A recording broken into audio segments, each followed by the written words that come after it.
What's happening, peeps? It's your boy, the Boxing Lowdown, and I'm back here with another video. Now, as always, don't forget to like, share, and subscribe. Feel free to drop a comment if you like, and I'll happily get back to you. Now, my quick post-fight review, on Artur Beterbiev against Marcus Browne. Artur Beterbiev winning via a 9th round stoppage, man. And let me just say, brutal cut he had to overcome that fight. Horrible cut on his forehead, man. It was so deep. Even I cringed looking at it. I was just like, whoa, that was a horrible clash of heads. Marcus Browne was also cut. I believe it was the 3rd or 4th round when that cut happened.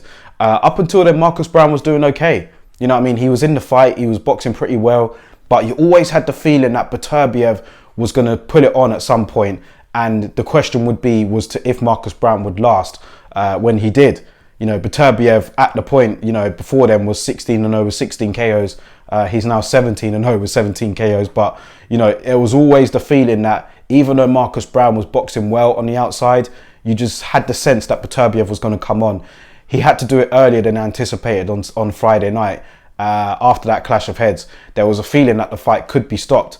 And after 4 completed rounds, you know, that fight will then go down as a decision winner for whoever was in front.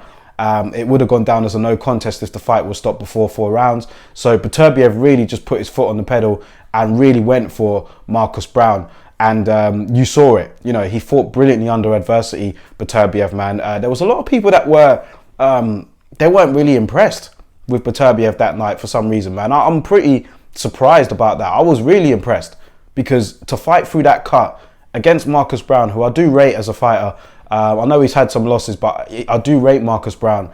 And Beterbiev, like, that cut was horrible. And he fought through that, and he really put the pressure on Marcus Browne.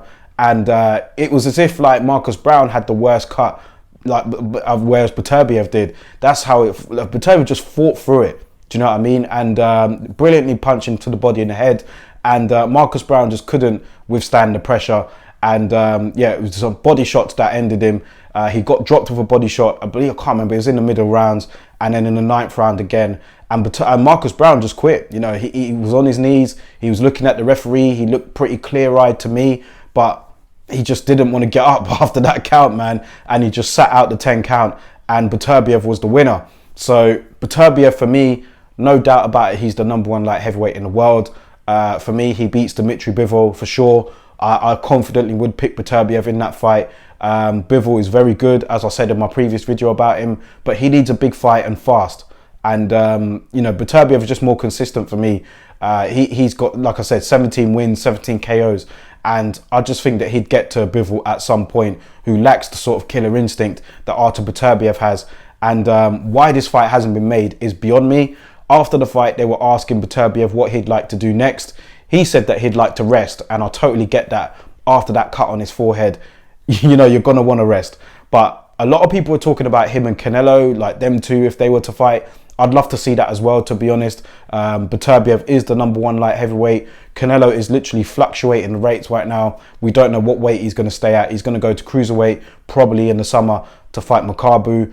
And where does he go after that? You know, Beterbiev could be waiting for him at light heavyweight if that does happen. But all I would say is that it is dangerous to be floating up and down the weights like this.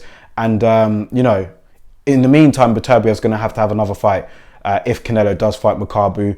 And why not Bivol? Why can we not see that fight, man, between these two? Both of them are Russian. It shouldn't be hard to make. You know, it'd be for the unified light heavyweight championship.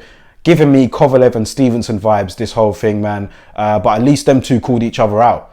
With Beterbiev and Bivol, man, these two, it's like they've got some sort of secret agreement where they don't call each other out, or they don't really speak about fighting the other. It's very weird to me, and I don't know how it hasn't been pulled up more. But it's just, yeah, these two guys should be fighting, man.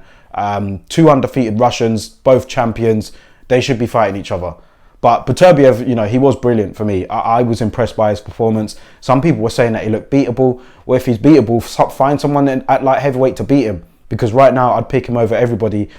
He's just a monster, man. A monster, Beterbiev is. But let me know your thoughts about it in the comment section below, guys. Anyway, what would you like to see Beterbiev do? Do you think that him and Bivol have any sort of chance of fighting in 2022? And if not, why not? Because it's baffling to me. That's all I'm saying. Let me know your thoughts in the comment section below, guys. And I'll catch you on the next video.